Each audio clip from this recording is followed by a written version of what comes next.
What's going on, everybody? Welcome to my 2025 Miami Dolphins mock draft. Now, I apologize for the slight delay. Last couple weeks, I was at the Hula Bowl. I was at the Tropical Bowl in person, giving live interviews, seeing stuff with my own two eyes, not just highlights on the screen. And I got some special insight. And man, we're gonna get into it, man. And this is not the last Dolphins mock draft that I'm gonna take and do. My goal is to do one for every single NFL team, but I'm a Dolphins fan. That's my favorite team, so I'll be doing the most of those. But let's go ahead, let's get into it. The first person I have on the board, y'all know we had a lot of drama in Miami, so I got us getting Kelvin Banks Jr., offensive tackle, Texas. This guy is a mountain of a man. I know that's a generic NFL draft jargon. He's a mountain of a man. But he is, and he handles his stuff like a man. This is a guy who's going to take and be able to protect Tua. Look, I do not see a future where Teron Armstead comes back to the Miami Dolphins. Shout out to Teron Armstead, fan of the show. If you guys have followed me for some time, I've interviewed him. Love the guy, man. He is awesome.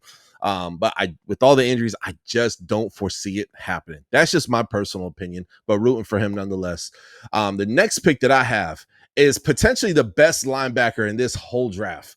Carson, and please forgive me if I'm saying his last name wrong, Carson Schwessinger.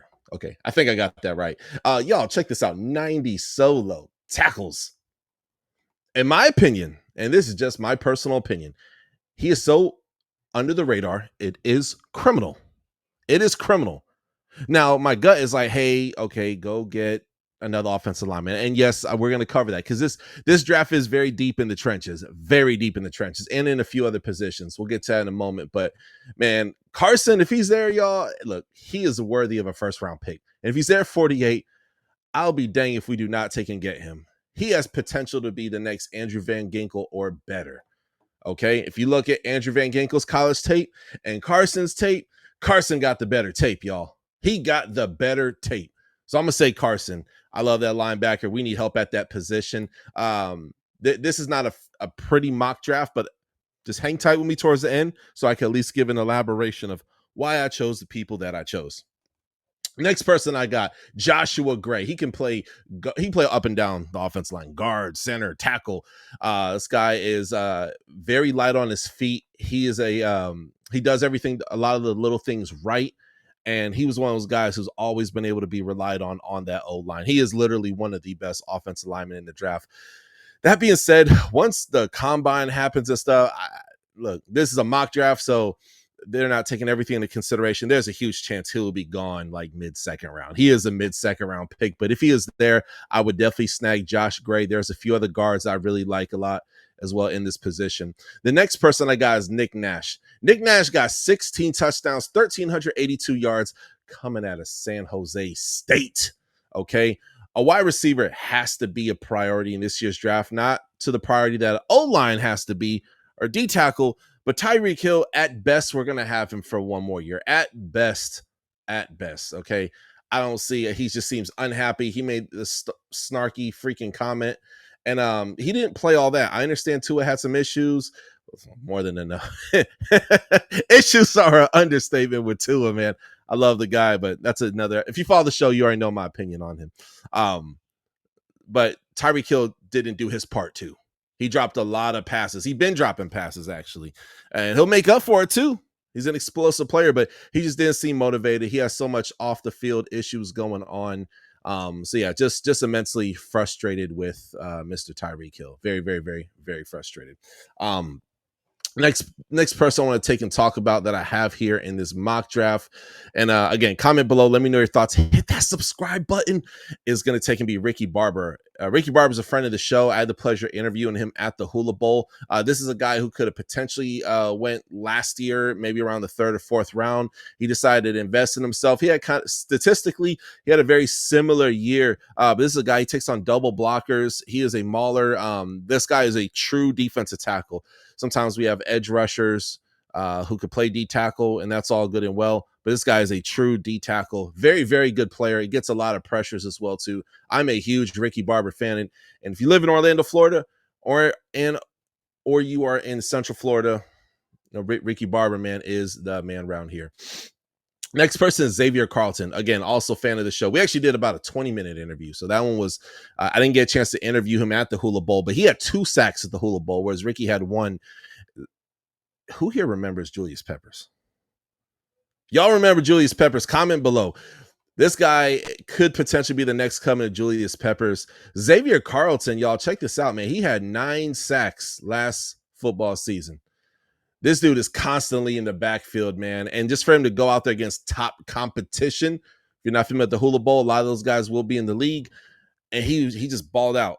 He did his freaking thing in the backfield, man. So that's a guy, he's just, who you see him on the field, just like high energy leader. He's at off the field as well too. He's an amazing man of God as well too. I have nothing but good things to say about Xavier. Shoot, if I had it my way, he's worth a 3rd round pick to me. I mean, he's even beyond that. He is amazing. Sometimes when there's a remock draft or a redraft of who should have went in the 1st round, he'll be one of those guys like, okay, he'll probably be like an early day 3 pick. If I had to guess, early day 3 pick. You can make the argument for late day 2. He could early 2nd round, like when the redraft happens. He's a dog. Huge fan of Xavier Carlton. Then I got Cameron Silman Craig. I think he's gonna be going by Cameron Silman. Look, man, this guy is a very good cover safety. I like him a lot. Very twitchy in his routes, very finesse. And when I say routes, I'm talking following the routes of wide receivers. So I like him a lot. He's a true safety, but you put him in the blitz, he can make some plays happen. Some stats on him: he had 3 pass deflections, 1 interception, 1 forced fumble, and 64 solo tackles. Hot diggity dog. That's a lot. Then I got Terrence Spence. Again, another friend of the show. Y'all, when it comes to this NFL draft stuff, I'm not new to this. I'm true to this. So I've also had him on the show. We did I think I might have the only full-length interview with him on the internet right now. Let me tell you something about James Madison. I'm tired of the James Madison University disrespect. I'm tired of it. That is a good freaking school. When are you college football fans going to freaking wake up? James Madison is that school. I don't know. I digress. But Terrence Spence is the man. Terrence Spence, guys, Terrence Spence, he had 5 interceptions. He had 5 interceptions, I think like 6 or 7 pass deflections. This guy creates plays, man. I talked to I want to say it was like the athletic director or something like that. Schools didn't even want to take and throw to his side of the field. This guy, and I saw him again in the Hula Bowl. So I interviewed him before. I interviewed him probably about like a month to month and a half before the Hula Bowl, right? And then the Hula Bowl, I see him. I didn't get a chance to like kick it with him or anything like that in person, but dude, he was just, so you have this guy's like quiet, very kind of like conservative in a sense, how he like, how his personality is and stuff like that. Very respectful, very nice young man, a guy that you want on your team. But on the field, I thought he was a human mixed with Pitbull. This guy's a dog, man. So huge Terrence Spence fan. He's pretty good height. I want to say he's about like 6'2", I believe it is. So very good height for a DB. He can play safety as well too. Fun fact about him. So if you notice what I'm doing, and Xavier Carlton, kind of back up a little bit. He can play D tackle and he can also play edge. Okay. Same thing with Ricky Barber as well too. So wrapping it up here, Mario Anderson had the chance to take and interview him as well. That was a guy I have been trying to take and get on the show. Yo, this cat had like 18 or 19 touchdowns. He is such a beast. And on top of that, he got the MVP of the game at the Hula Bowl. Okay. This guy, I hope he's on anyone's radar. I was a little disappointed not to see him go up to the Reese Senior Bowl or even the East West Shrine Bowl. I don't know what that was all about, but in my opinion, he is a top 5 running back in this year's draft. Okay. Mario Anderson. So the tape don't lie. That's all I'm going to say. And then, of course, finishing this off, y'all know we need a quarterback. We also know this is not a deep quarterback draft, but there's some guys, if you really do your research, there's the quarterback from Syracuse, okay? There's a quarterback from Louisville. There's a quarterback from North Dakota State University who, he made some really, really good throws, some really good plays at the Reese Senior Bowl. So I am such a fan of him. I did get a quarterback at the end. I do think Tua will be replaced after this next year. That's my personal opinion, though I hope his health as well. I'm also realistic as well. But hey, be realistic with me and comment below. Let me know your thoughts on this mock draft. Hit that subscribe button. Let me know your thoughts. I'll see y'all next time.